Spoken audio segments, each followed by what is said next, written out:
Time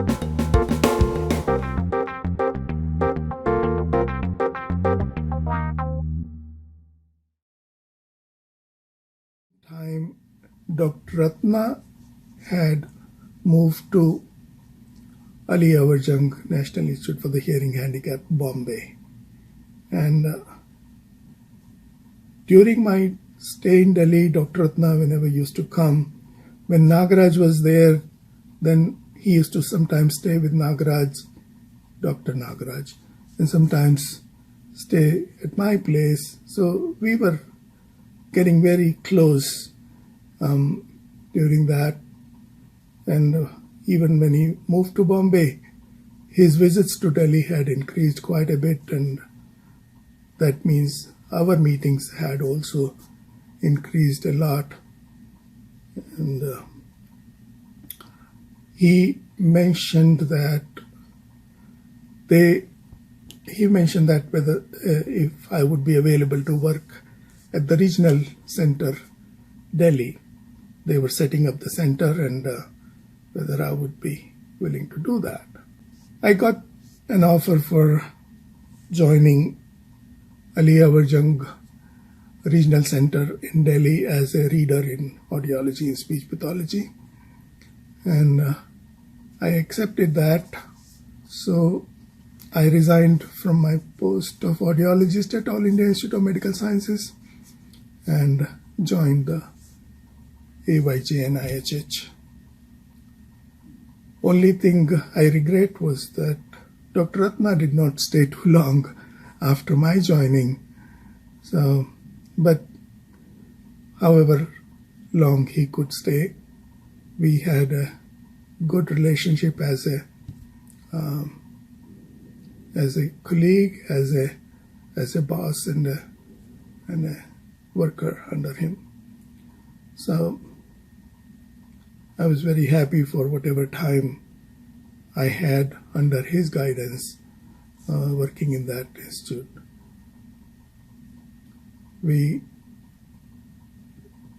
He encouraged me to make that test of mine, hearing screening test on radio, into a TV version. So I planned for that, wrote the script, and then we shot that in Bombay and made a video, Ek Khel Sunne Ka, or a game of hearing. I don't remember the actor who we took for that, but in any case, that film was then telecast over Delhi Doordarshan and also at Bombay TV station. And later on it was also dubbed in Marathi and probably Gujarati, I'm not sure about that. But yes, and the telecast was done a few times. Only thing I regret is that our follow-up wasn't really as good as it should have been. We got overwhelmed with the number of letters. I had a full cupboard full of letters, and it was too much. We should have planned better. We should have done slightly differently. Yes. I'm not sure if anything is done after that, but it still has potential. Somebody should take up and do something with it. It has to be modified, yes, but it has to be done because the potential it has in terms of reaching so many people in one go. So that was one big thing. But in the regional center, we had 2 diploma courses, Education of the Deaf and Diploma in Communication Disorders, which was for speech and hearing assistants. We were in a campus which we were sharing with another regional center of mentally handicapped, National Institute for Mentally Handicapped. Mr. Ojha was the officer in charge of that, and we had good cooperation between our 2 centers, and we did have exchange of teaching, like I taught some of their students and he taught some of our students for psychology.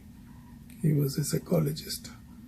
So that was that. Initially, after moving to regional center in Delhi, Dr. Kakkar expressed that since I had started the BSc Speech and Hearing, it was unfair for the students that if I went away, so I offered to continue teaching them for some time, even though Dr. Vijayalakshmi had joined in my place, but I still continued to go there once in a while to teach them there.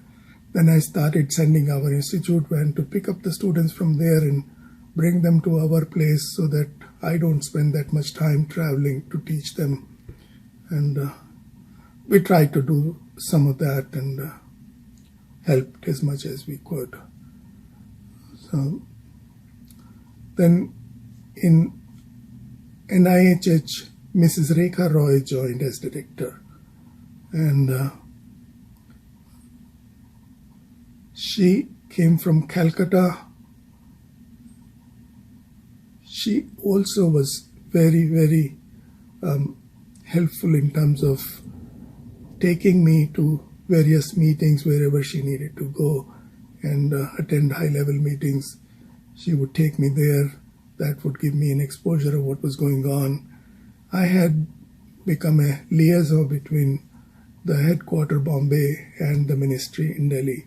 If ministry wanted something done, they would either call me to do it or at least communicate through me to the ministry that this is what they want. And likewise, if Bombay needed something, headquarters needed something, they would ask me to follow up with the ministry, and we did that. So it went well. I used to make a lot of visits to headquarters for various work.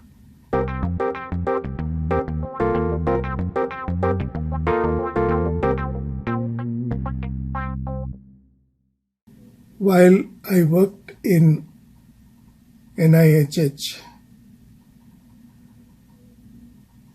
I got an opportunity to go to England, got selected for a scholarship as a visiting research fellow in Institute of Sound and Vibration Research, Southampton University, UK.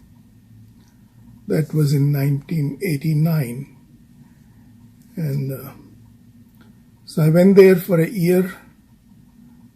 I was there with Professor Chris Rice, who was the director of that institute. He was my advisor. And when I went there, I said that, what if I join one of your regular programs while I'm doing this research work under you? He said, what program you can join? I said, can I do PhD here? He said, no, PhD takes minimum of 3 years. And you start by enrolling in MPhil, which is a minimum of 2 years. And then you have a evaluation, and once you're through that successfully, then you can go on to do PhD.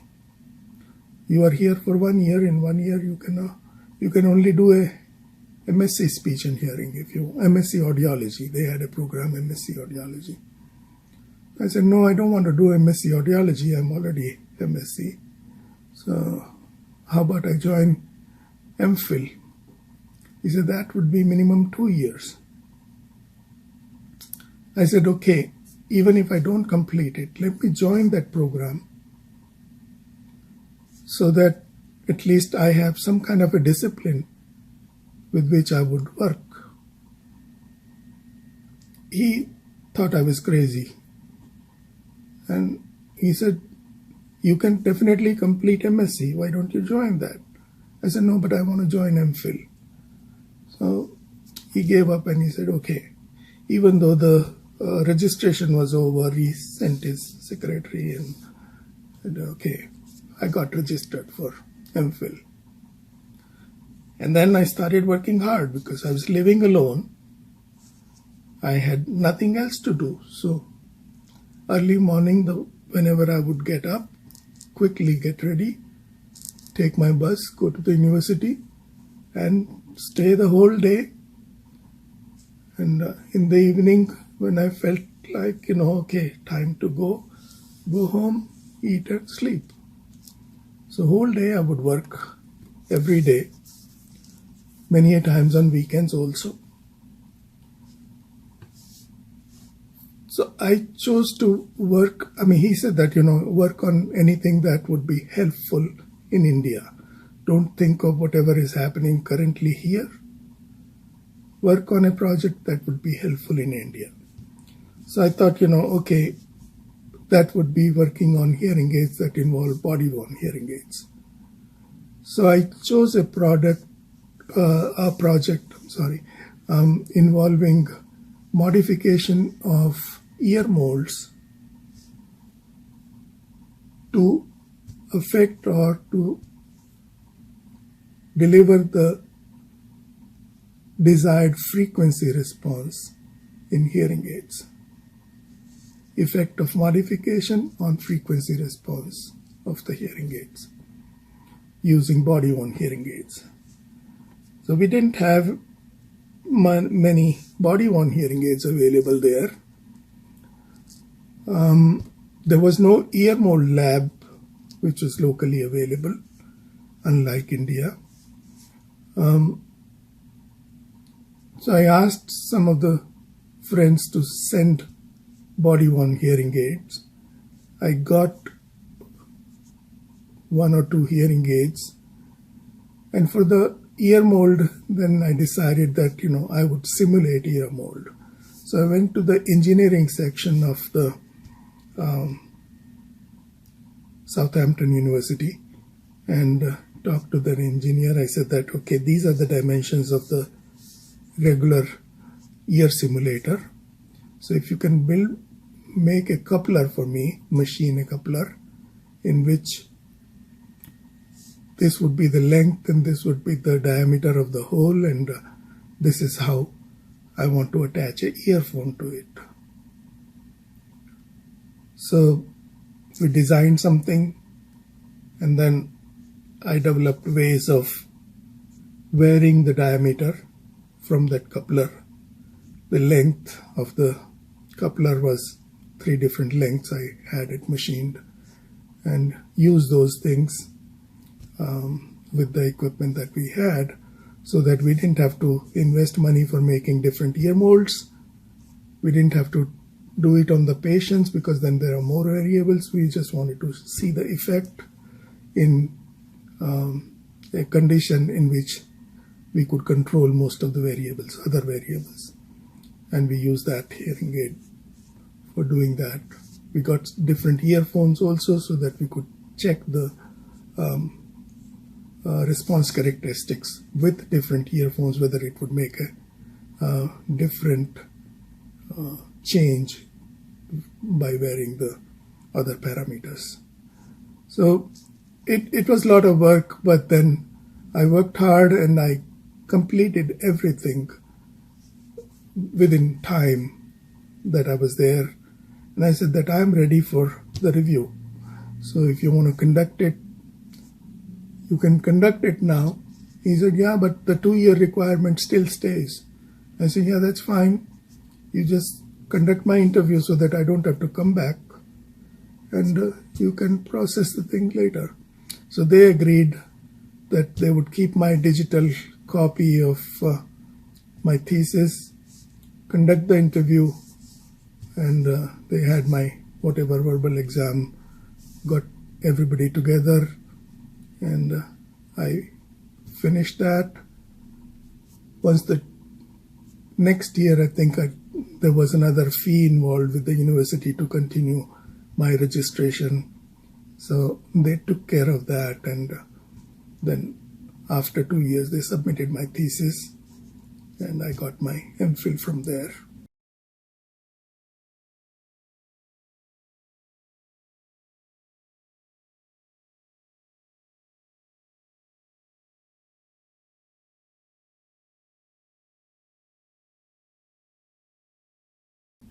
came back to NIHH in 1990. When I came back, the director at the ministry, director of National Institutes, he asked me that, what can we do? You know, you spent some time in England. How can we make an impact here? Can we do something? So then I said that, you know, there is a lot of emphasis on providing services to people, general public, who have problems, and all those things make the normal life easier for people with problems, like improving the accessibility of services. And so he said, yeah, that's a good idea. What do we do? So then he said that I want something done within 3 months. I said, okay. So I started working on developing a loop induction system for across-the-counter communication. Like when you go to a booking office in India, typically it used to be the person behind a glass window and trying to communicate with the person outside through a small hole. Sometimes they would speak through that, and most of the time they would not, and even person with normal hearing would have problem hearing. Person with hearing aid or person with hearing impairment would have a lot more difficulty. So experimented with the different kind of designs on a wooden plank, L-shaped plank that would go underneath the counter there, and finally came up with a design. And then we approached the Ministry of Railways.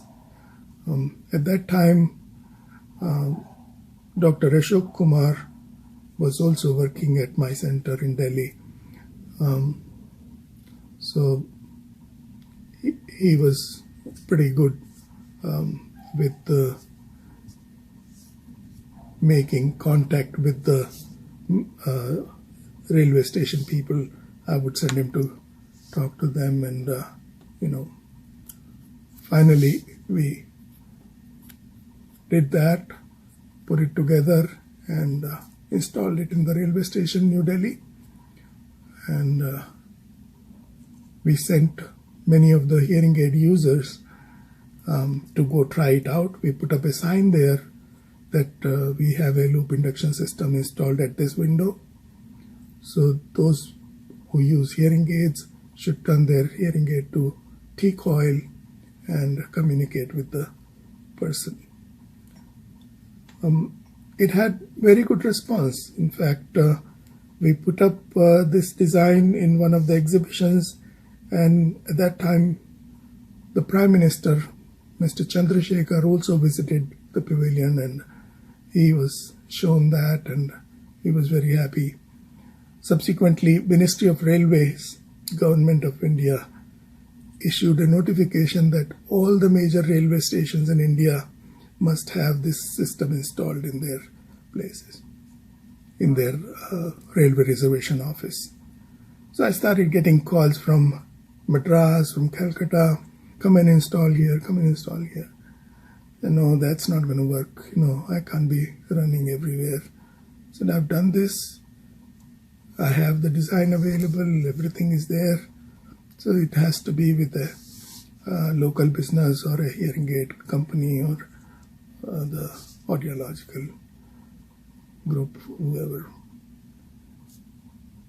That was unfortunate that I don't know if many people got it done or it was just on paper, nothing much was done.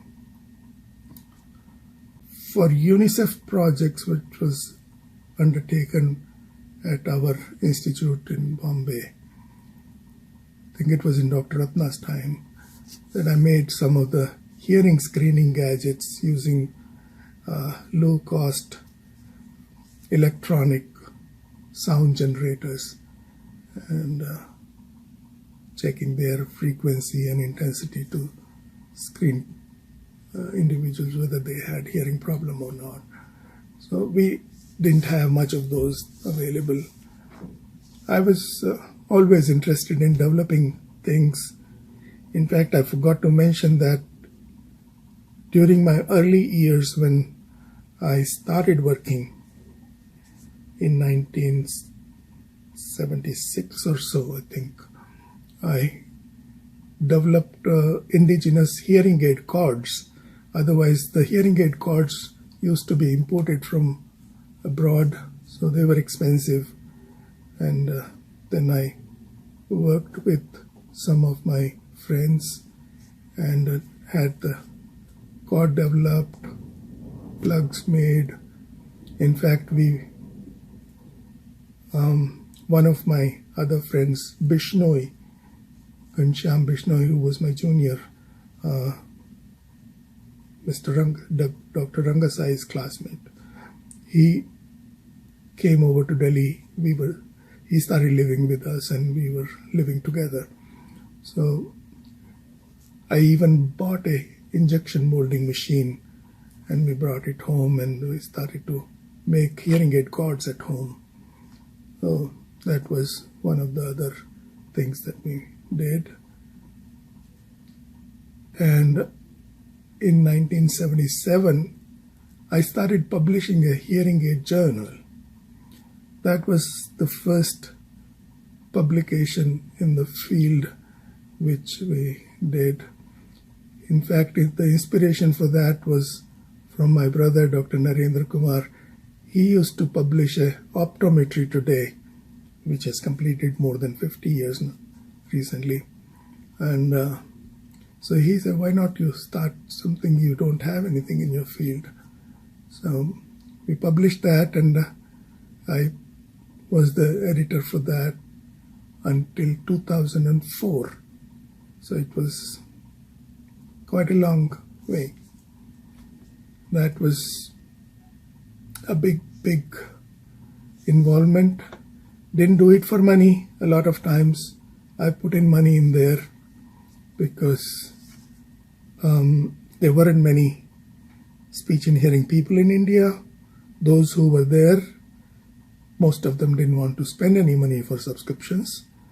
So I don't think I ever had even 100 subscribers, even in this whole period.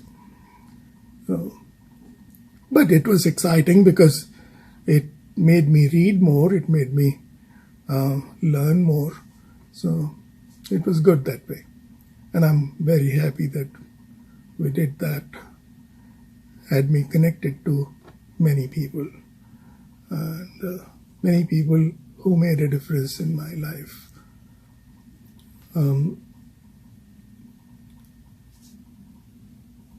In Bombay, whenever I visited, I always made it a point to go to Nair Hospital, meet some of the colleagues, and also used to meet Professor Oza every time.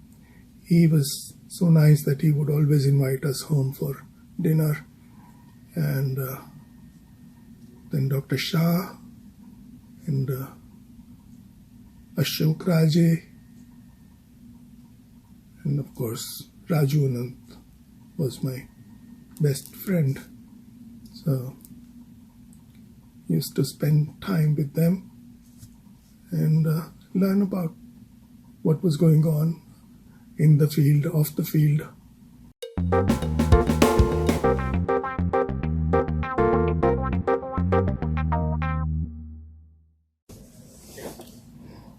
I joined AYJNIHH in 1987 and I took charge as training coordinator, which was later converted to, changed over to assistant director of Northern Regional Center, New Delhi.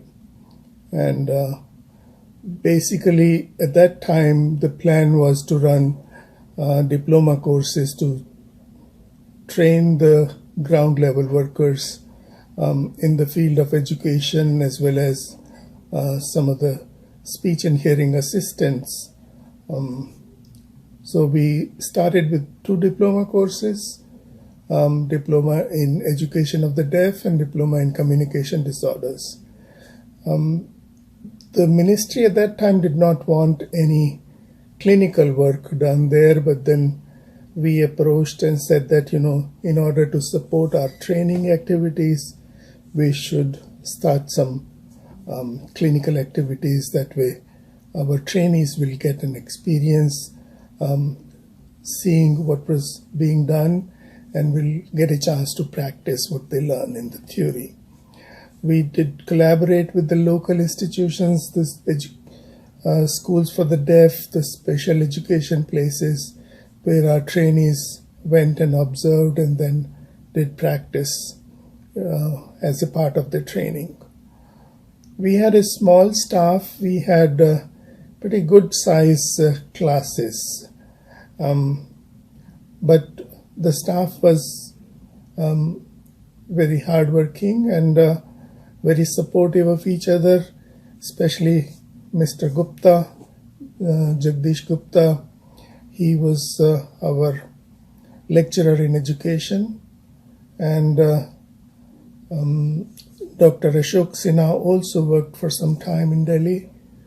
Then in speech and hearing, Shipra Ojha also worked for some time. R.K. Umesh Singh worked for some time in speech and hearing. So it was all well.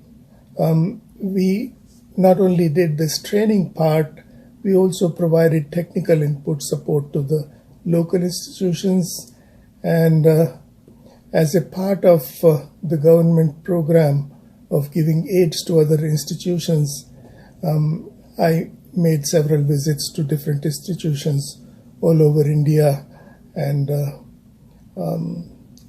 kind of doing an inspection before a grant was approved by the government. Also did some inspections on behalf of RCI, again, which awarded recognition to the training institutions for doing the courses that they applied for. So those were basic activities. We did some research. We did liaison work between our headquarters, Bombay, and the Ministry of Welfare, under which the institution worked. Also had collaboration with other regional centers where I used to go for different activities. And we had some of the staff come over from Bombay to provide inputs at times, and I used to go all over also. Initially, Dr. Ratna was the director at Bombay, and very, very supportive, very encouraging in all kinds of activities. Under his direction, I worked and made this film, MPhil Sunne Ka, which was telecast in Bombay and in Delhi, Doordarshan. We made several screening gadgets, low-cost screening gadgets that people could use in the field to test hearing. So lots of activities went on. Then Dr. Ratna went back to Mysore. Mrs. Roy joined as director. Again, she was very supportive. She had me accompany her to various high-level meetings, where later on I also became a member and started attending several high-level meetings in the ministry and elsewhere, like Bureau of Indian Standards. Then there was a committee on creation of barrier-free environment in India, and also hearing aid technical committee. So there were lots of support activities that we were doing apart from running our courses.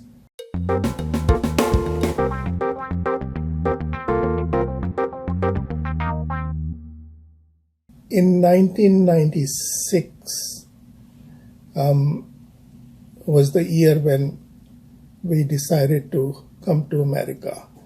And the thing that happened was, all of a sudden, my wife's sister, Kalpana, in California had applied for family immigration for my wife, and that was done several years ago, probably in early 1980s, and we had all forgotten about it. But suddenly in 96, the embassy wrote a letter about that, your chance has come and you can go to US and as immigrant on green card. That was also a surprise, sudden. I was, actively employed with AYJNIHH. My wife had very good practice in Delhi. She was very, very busy.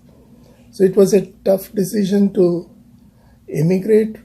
So we just thought that, okay, we just go and visit and see how America is. And then decide, because, we can always come back and do whatever we are doing. And we were very happy with that. We had an apartment in Delhi and everything was going well for us. Children were in good school and they were doing well. But then we suddenly, within 15, 20 days time, I applied for leave from my office. And we thought, we'll just go and see and then assess how the situation are. We did not communicate with anybody. We did not make any prior plans of what we were going to do, how we were going to manage and anything. And we just, took some time off, and my wife closed shop and told another colleague to take care of the cases, and then we landed in California. That's where my wife's sister was. So we were there, and then for some time we just relaxed. And then we realized, everybody is busy working. We're not doing anything. And whatever money we brought from India, whatever maximum we could bring at that time, that wasn't enough for anything. It went over pretty quick. So we had to make a decision. What do we do? So our plan initially was that even if we don't like and if we come back, at least we should get enough skills in America so that we can bring back those skills and do something better in whatever we were doing. And we had no money for any of that. We didn't want to borrow. We didn't want to do anything. There was no easy way of getting our money from India either at that time. So we decided that we'll take some odd job and do it, because we had not planned about doing anything. So we had not made any contact about speech and hearing, and we were told that, anything you want to do, you have to have a license. And in order to get a license, there is a whole lot of things that you need to do. So for some time, we took some odd job, both of us. And then there was a friend of mine in Delhi who had another friend. This friend was also an ENT specialist, and his colleague or student who did his post-graduation in ENT from All India Institute of Medical Sciences when I was there. So he was working in Tennessee. He needed an audiologist, and then my friend told him that I was in California. I just landed, and it might be worthwhile talking to me. So he called me and he said that, if you want to come over, and we have a position I can give you right away. So then we decided finally that, okay, let's go and do that. So we all left California and came to Tennessee, where I started doing CFY, because that's how we were told that you can get a license. And So there was a lady, one other audiologist and speech pathologist in the town, Dyersburg, who was a dual certified. So I asked her, I said that, basically I would be doing audiology, but we have this. So he said, she said, you do both. Let's start both at the same time. You do need double the time to complete it, but let's do both. So we started on CFY and applied to ASHA for membership, and ultimately started on that path. But like 97 early, we had started this. So while I was in Dyersburg, I started writing for a local newspaper column called Ask an Expert, and in that I used to write short things about hearing, just to create better awareness about tinnitus, about noise-induced hearing loss, prevention of hearing loss, and identification of hearing in young children and all that stuff. So those kind of things.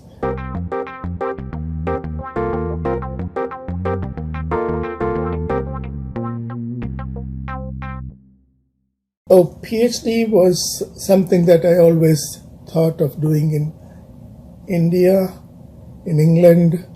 After coming here, I didn't want to take a break from whatever I was doing because earning was important for everything. And I knew that for doing PhD, I will have to go to the university and the money will be pretty short. And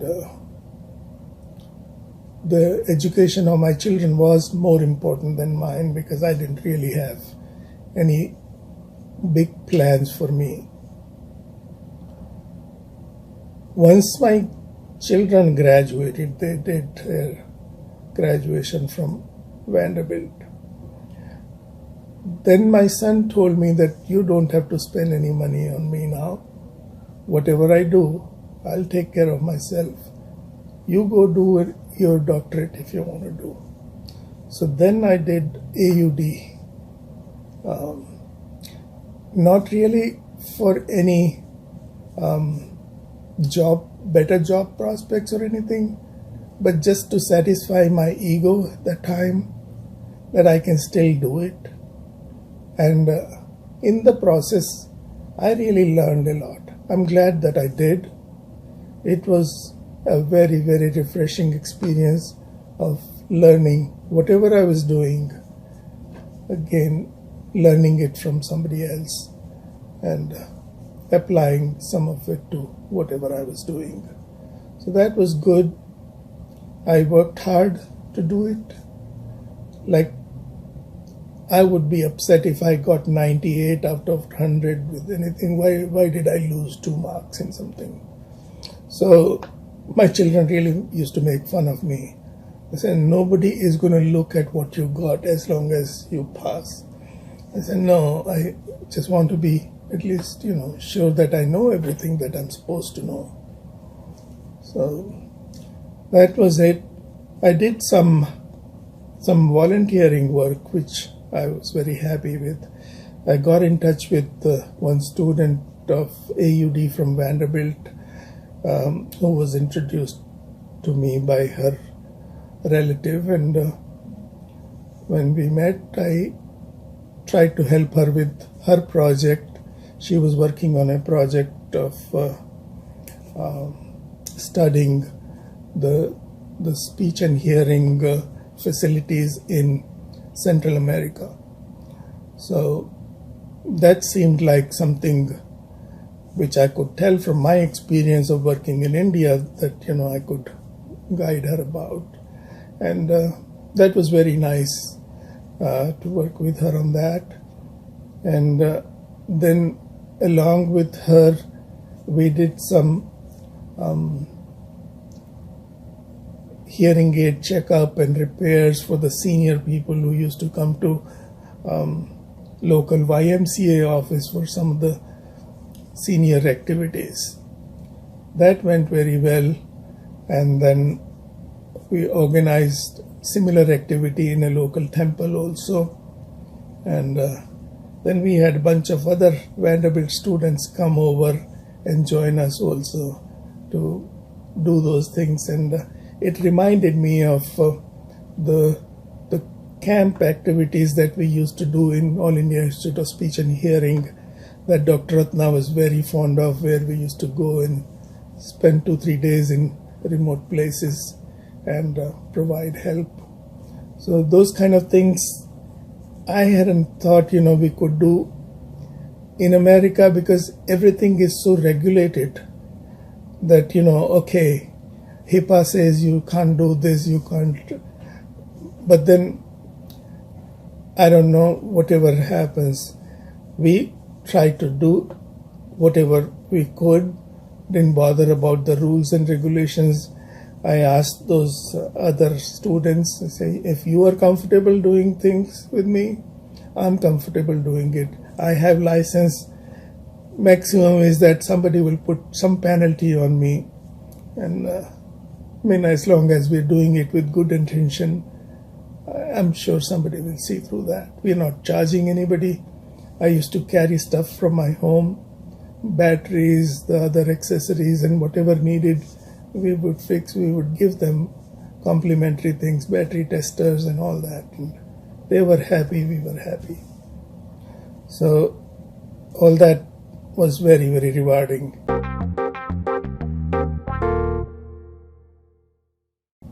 I also did some advocacy work which was recognized by ASHA, and ASHA leader interviewed me, and they put up a front page article on that with my photo and everything. So that came out of nowhere, but was something that I can be proud of. Once I came to DC, I decided to again get involved with ASHA, and then I became a member of International Issues Board. So for 3 years I was a member of that, and as a part of that I was also co-opted as a member of a group which was providing technical support to starting of activities in Belize. And so we had a group of people, audiologists and speech pathologists, who went there and then gave about 3-4 days of training to the local teachers, and there was one professional audiologist also there, so they were involved. The local government officers were also involved so that the activities could be started. So those kind of things, and we provided that support to them.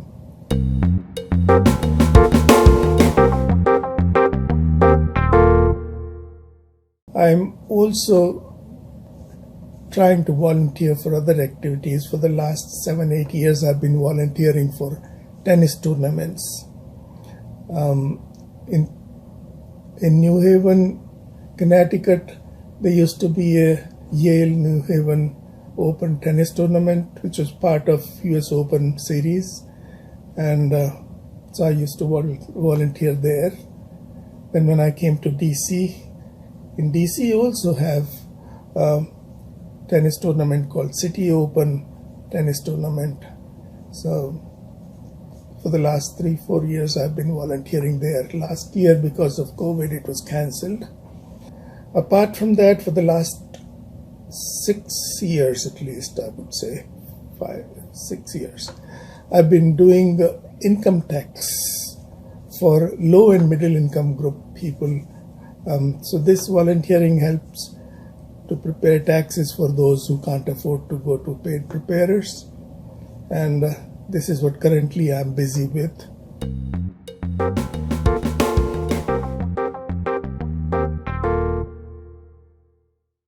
I got married in 1977, and my wife, Bhavna Gupta, she was also an audiologist and speech pathologist. She was trained in Nair Hospital, Bombay, AST school. And I met her actually while going to a Isha convention in Bangalore. So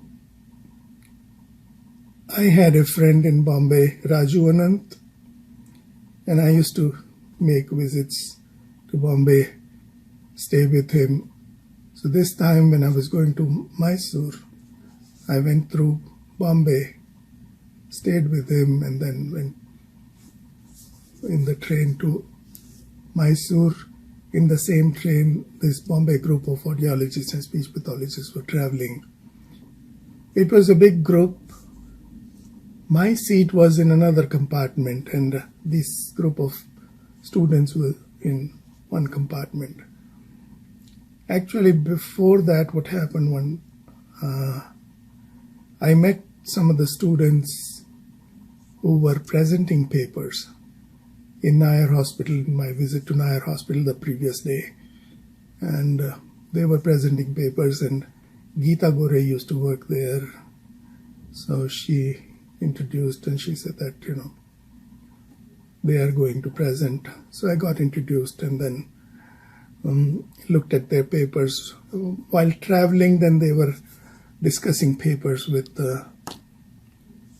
Dr. Shah, and I made a few suggestions.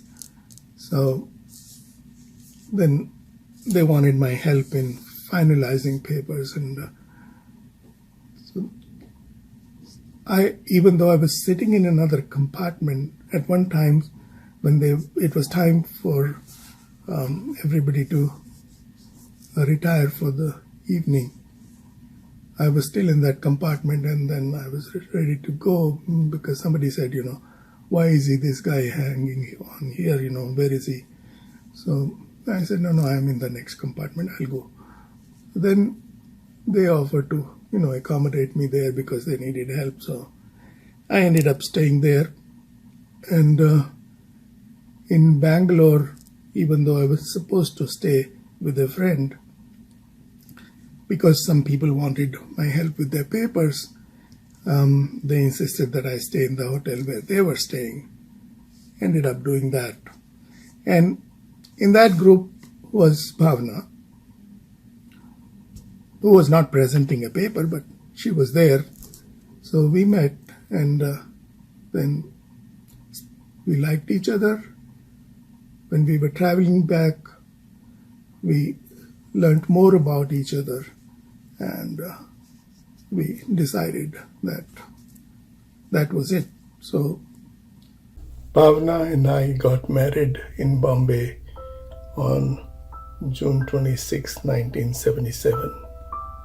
While I was in private practice in Delhi, Bhavna used to work at the Children's Orthopedic Hospital in Bombay. Both of us, being from the same field, we complemented each other's professional work. After our marriage, when Bhavna moved to Delhi, I joined Satyendra Hospital, and Bhavna joined Sir Gangaram Hospital and Hamdard Research Clinic and Nursing Home. We had already started a company called Communication, where we had started making fully indigenous hearing aid cords, and we were also publishing a hearing aid journal, and Bhavna started private practice also under the same name. Bhavna managed the company, and our professional interactions led to developing and trying out different and new ideas, aids and equipment in the field of speech and hearing, and trying out things which were until then not available freely in India. Some of the items developed included ear mold snap rings, the ear mold flasks for making custom ear molds, delayed auditory feedback system, and various assistive listening devices for people with hearing impairments. Bhavna also employed some people with hearing impairments in her practice and manufacturing work. At the time of our moving to the US, Bhavna had a very busy private practice, and I was working in the Northern Regional Center of the AYJNIHH National Institute for the Hearing Handicapped in New Delhi. In the beginning of '98, what happened was we were told that my wife had breast cancer. So with that diagnosis, it was kind of a change of everything for us.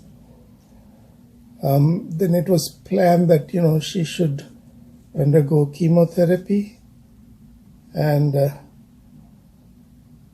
for that they had to put a central line for doing the chemotherapy. While they tried to put the cath for chemo, there was a freak accident and a major blood vessel was punctured.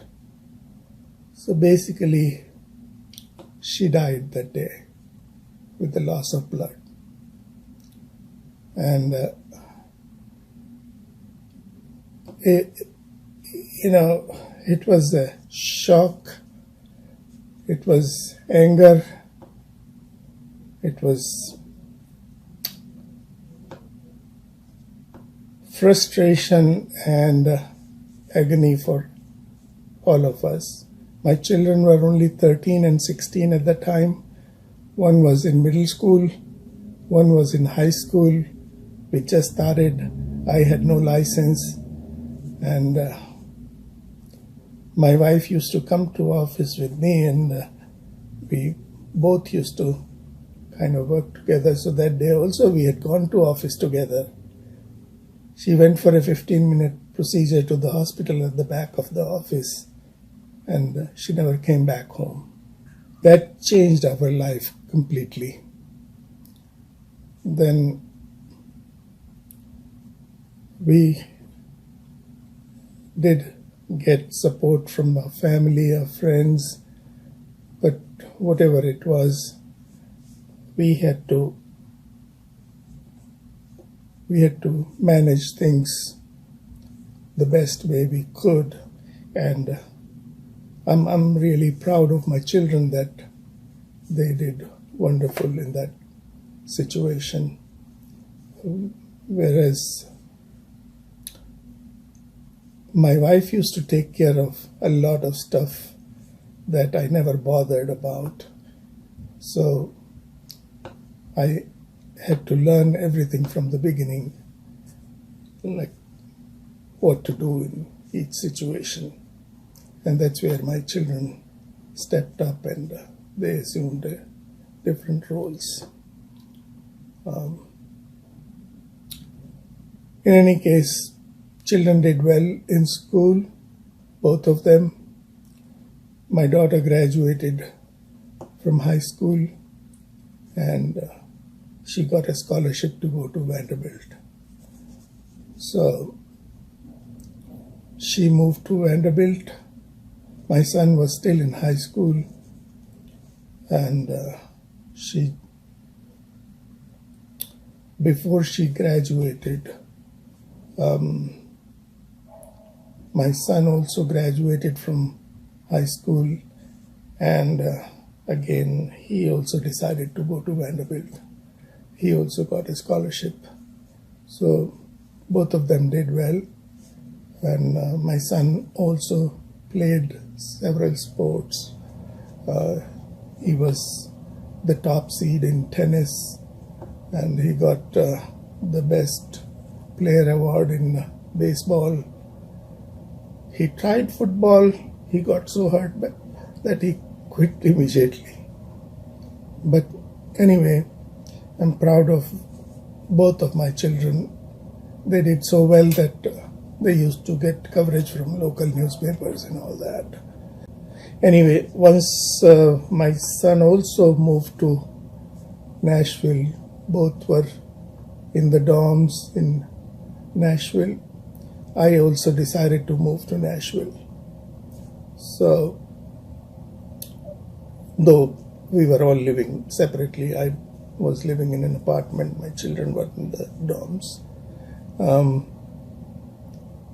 But I used to commute to Dyersburg, which was about 160 miles from Nashville. Used to stay there for 2-3 days and work about 3 days a week and then go back to Nashville. So that was the thing that continued for several years, because after 4 years of his stay in Nashville, my son moved over to New York. He took a job. He did graduate in engineering, computer engineering, with triple major actually. He had mathematics, computer science, and economics as majors. So he got a job in Barclays. So he moved over to New York, and even before graduation he had got the job, so he decided to go there. My daughter, she did her graduation, then she joined med school, and then she did PhD. So she did MD, PhD, and graduation. So everything, she was in Vanderbilt for 11 years. So until she finished everything, we were in Nashville. Then my daughter got an offer from Yale University for postdoc in neurology. So she joined there, and then I made a decision to move with her to New Haven. I didn't want to be alone. I haven't mentioned it before, but I have muscular dystrophy, and so that put me in a wheelchair while I was in Nashville. Before then I was walking, but with a cane. But in Nashville, towards the end, I started using wheelchair more and more. So now I'm completely wheelchair bound. I cannot walk at all. So then I decided to move with my daughter to New Haven. She completed her postdoc, and then she got a AAAS scholarship to work as a fellow in NASA. So actually she had several options, but she chose that she wanted to do policy work at NASA. So she joined at NASA, did her 2 year of fellowship, and then after that she got a regular job, and now she is working at NASA. My son worked for about 12 years in New York, and then he got married. Then he decided that New York is not the place where he wants to stay after that. So he and his wife, who is a teacher, they both decided to resign, and they moved to Nashville back where they both were students. So now they have a daughter. Last year she was born, so we have a 10-month-old granddaughter.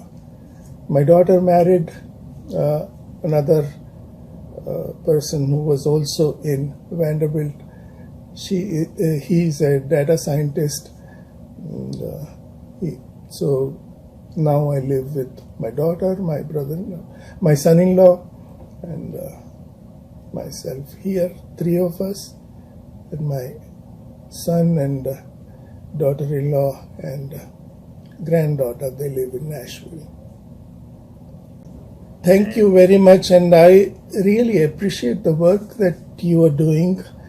It's incredible. I know the amount of time it takes, the effort it takes, but I have looked at some of the videos that you've done, and I'm surprised to hear and see so much of information that I was not aware of regarding many of my friends and teachers that has come out. I'm sure that, a lot of this is information to many of our colleagues and those who don't know us, but also some of it is inspirational to people who may not know us, but realize that, we came through a time when the field was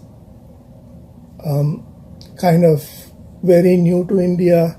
Nobody knew much about it. We went into the field not knowing what our future would be. At the time when we graduated, we didn't know whether there would be a job, whether we would be able to work anywhere, but we survived. We did our bit, and if we could do it at that time, everybody can do it this time. At this time, a lot more people know about the field. There is more awareness. There is more opportunity to get a job, to work independently. There are more gadgets available. Everything that is available anywhere is also available in India.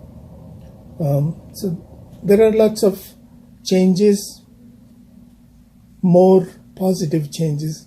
I remember the library that we used to go to in Mysore. We could only read there at night time. At the time the library was closing, they would allow one book to be taken out by a student, which had to be returned next day when they opened.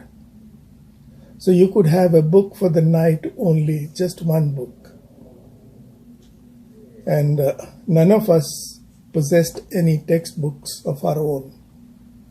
So we had to work in that kind of a scenario. And our teachers were also new. They hadn't been in this field for a long time. Some of them taught for the first time. Like Mr. Manohar was a student when I joined in, but he became a lecturer afterwards. And same Mr. Pandale and Dr. Vyasamurthy. So, but the point is that through your efforts, a lot of people will become aware of the field in India, what it went through, and professionals, a lot of them have put in so much of effort to bring the field up to what it is today. So thank you very much. I appreciate your efforts. You're doing such a wonderful job, and you will get enough recognition for that.